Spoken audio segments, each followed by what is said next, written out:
Hi folks, welcome back to Recycled Model Railways. I'm Paul. So what am I going to prattle on about today? Well, it's all about getting ready to detail the Flying Scotsmans.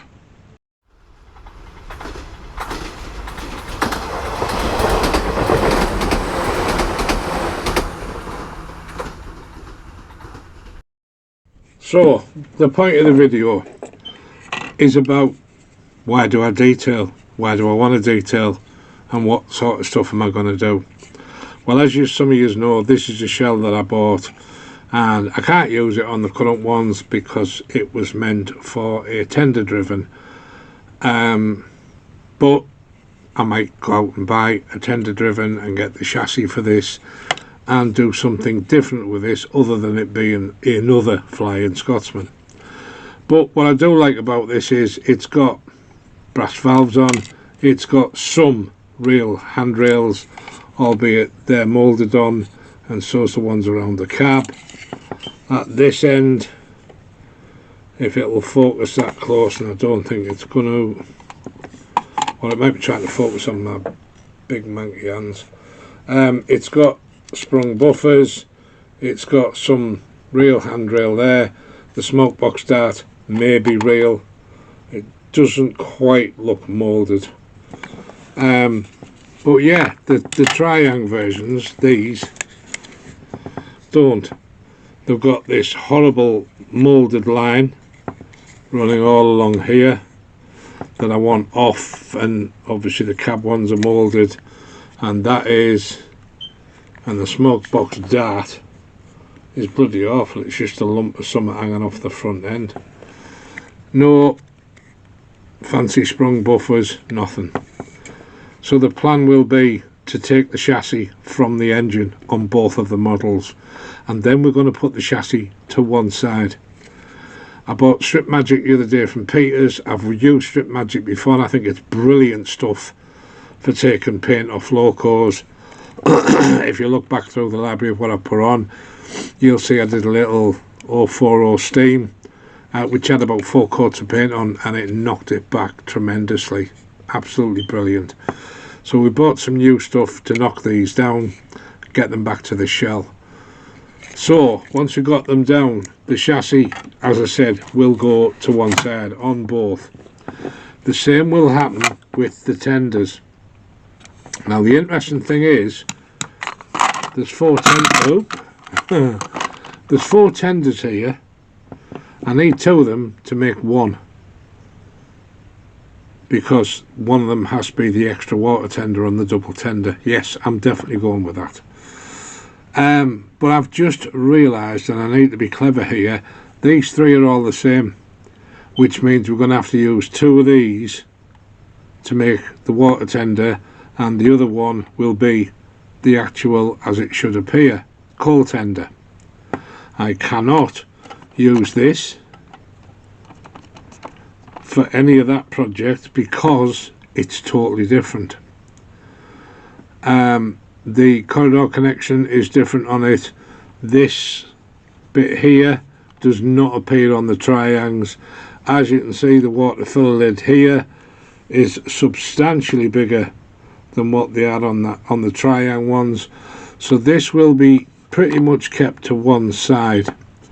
All this thing's going to do, quite like this where he's put cold cork down there, clever. However, I don't like the moulded on shovel, that's going the journey. I might take that off, I don't know yet, but it's quite a nice one, but it's going to get stripped. It's going to have some weight put on it because it's very light.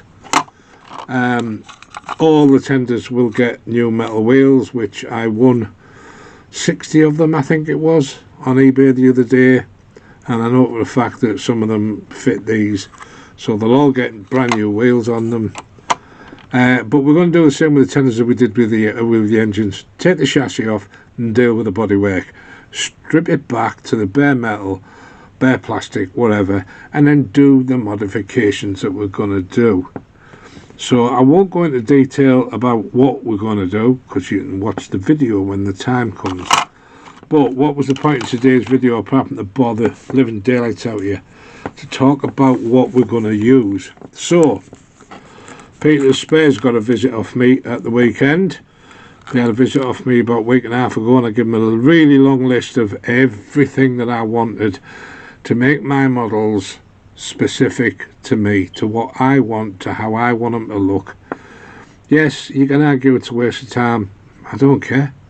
I like messing about. I like doing this. I like adding my own little taste. So, my first thing, well, not the first, but you get where I'm going. I bought irons and what have you for both of the engines. First thing, so there's your first thing.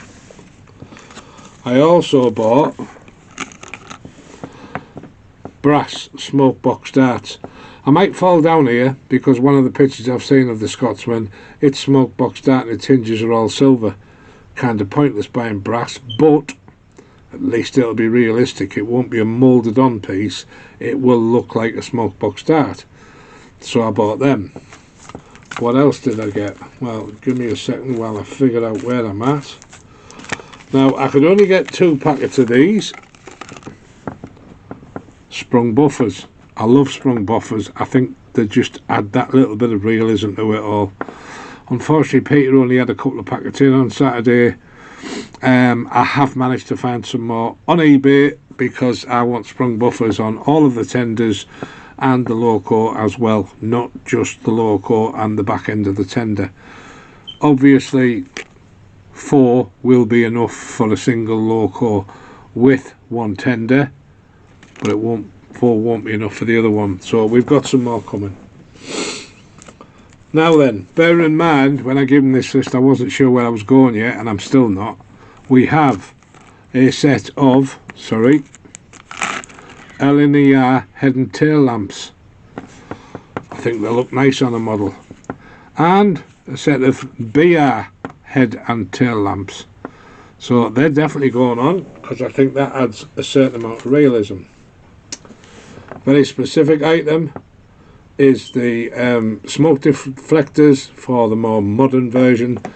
Although I did see a picture the other day of the Scotsman, maybe in the 70s, with smoke deflectors on it, which I thought was only on the more, shall we say, modern version. So we got them, they're going on. What else did we get? Universal upright vac pipes, various shapes and what have you. Again, just adds on the front end, makes it look a bit nicer, and likewise on the tender. We've got some screw link couplings, albeit they're only pretendy ones, but they are made of metal. They do look the part, and I just think again it adds realism to the front end. What else do we have here? We have got 4 snifter valves.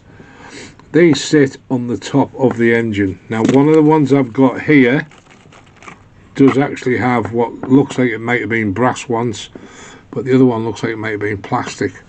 So they're both coming off. If they are brass on the engine at the rear, which you can't see, I'll clean them up and use them again. But for this model, yeah, definitely.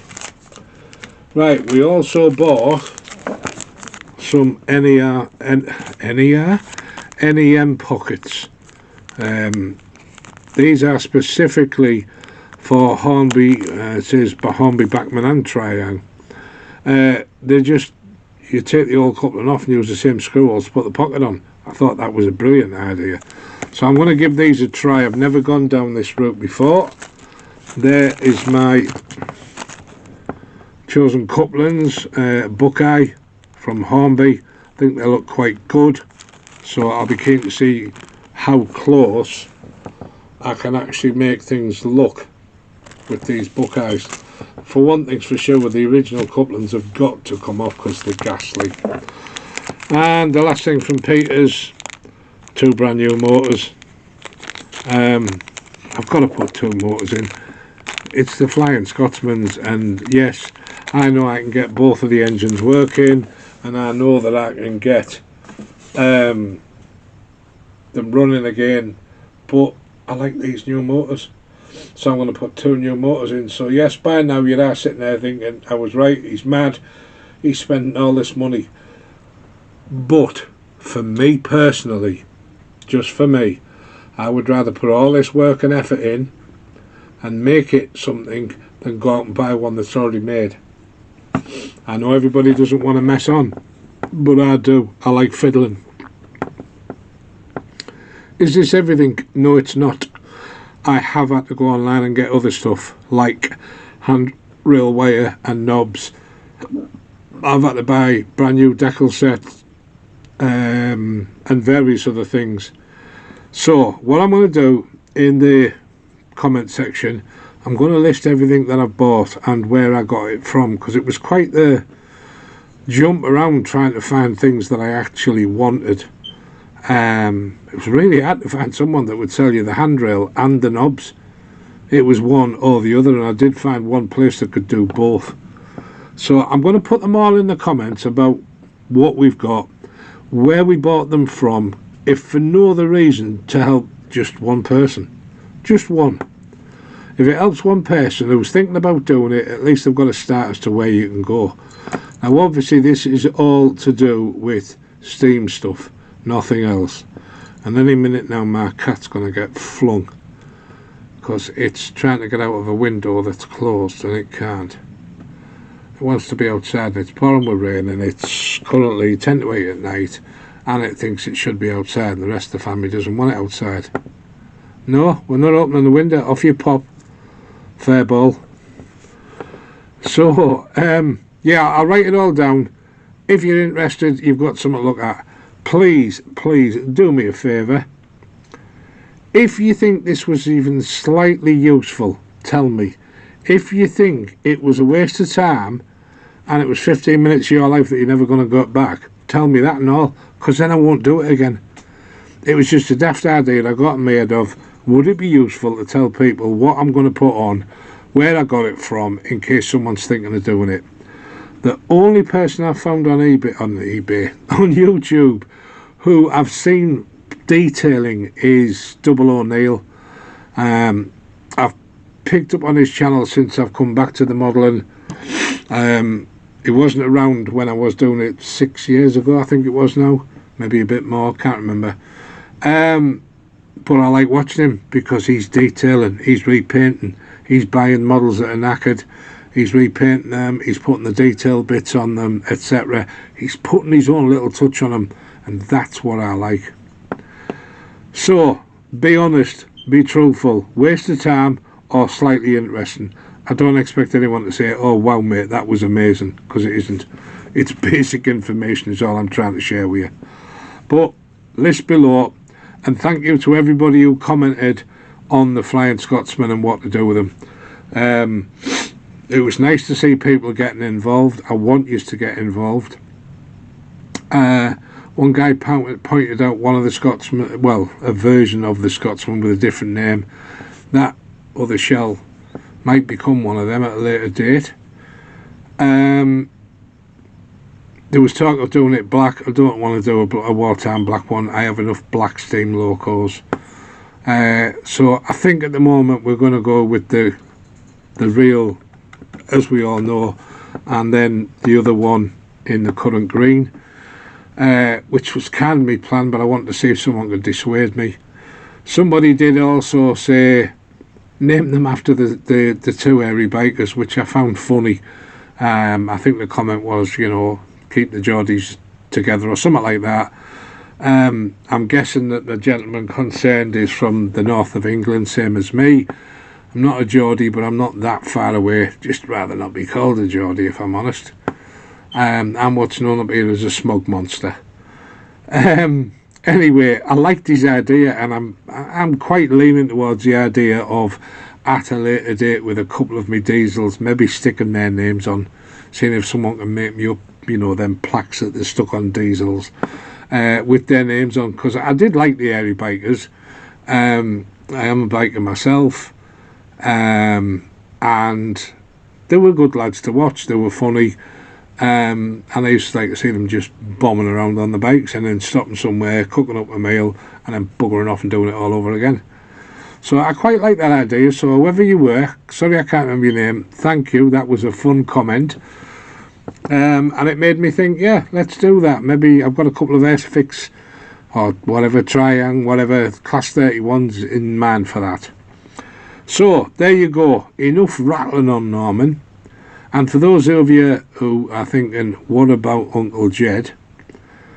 I bought the loco for him. It's not here yet, but I did say I was going to buy him a little.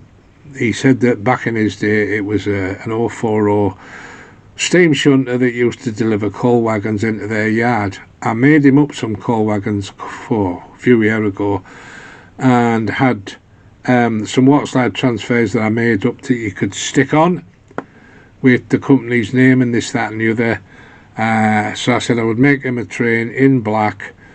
The only problem I have, and if any of you know an answer to this, is because the train's black, I need white lettering. Where on earth can I get something that would give me the ability to produce white lettering on water slide transfers? I would rather do it myself, if I'm honest, because I like to do things like that. But if somebody does know of a company who'll provide you with a dedicated water slide transfer, by all means let me know. Drop a comment below and let me know. Anyway, I've bored you long enough. Pass a comment one way or another about anything at all, but I'd like to know whether you thought this is or maybe a worthwhile thing to look at in the future. We might not bore the head off you by going on and on, but if we're going to do, well, we are doing more projects of a similar nature, but next time we might just say, okay, this is a class 31, blah blah blah. Anyway, I'm rattling on. Get off, Norman. Right, enjoy folks, nice to see you all, and we'll catch you again. Ta-ra now.